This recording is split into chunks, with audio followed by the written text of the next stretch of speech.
a eu d'abord un fort renouvellement des deux assemblées départementales, y compris en Savoie, où malgré la stabilité apparente, on a un tiers de nouveaux membres au département. Et puis également, évidemment, en Haute-Savoie, où Martial Saddier a succédé à Christian Monteil. Donc nous nous sommes installés aujourd'hui. Alors nous allons introduire une nouveauté, c'est qu'auparavant, le président présidait pendant 3 ans, et ensuite c'était son collègue du département voisin qui présidait l'autre moitié du mandat. Donc, nous avons décidé de revenir à la formule antérieure, donc je serai président pendant 1 an, et ensuite ce sera Martial Saddier, et ainsi de suite.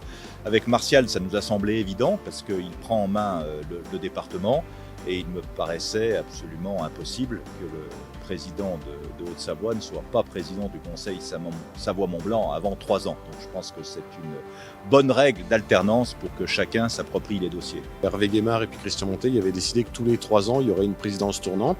C'était Christian Monteil au nom de la Haute-Savoie qui présidait le Conseil Savoie-Mont-Blanc, donc c'est tout à fait normal que ce soit le tour de la Savoie avec le président Hervé Guémard. Et c'est une coopération intelligente dans la continuité de ce qui existe. Qu'à chaque fois que ce soit possible et qu'il y ait quelque chose d'intelligent à faire qui économise de l'argent public pour les 2 départements, puis qui offre une amélioration du service pour les habitants de Savoie, de Haute-Savoie, et puis pour les millions de touristes qu'on accueille été hiver, eh bien on le fera ensemble. Voilà l'esprit dans lequel le conseil départemental de la Haute-Savoie et son président se trouvent aujourd'hui. Ce qui me semble clair, c'est qu'il faut poursuivre dans ce qui est nos points forts, la politique agricole et forestière, la politique touristique, la politique culturelle, la politique universitaire de recherche et d'enseignement supérieur, qui a tant besoin de nous pour la modernisation de l'université Savoie-Mont-Blanc.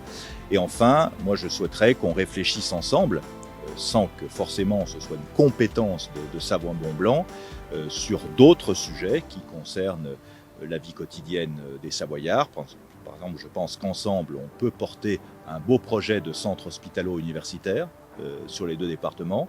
Et je pense aussi qu'on doit vraiment travailler ensemble sur tout ce qui concerne les mobilités.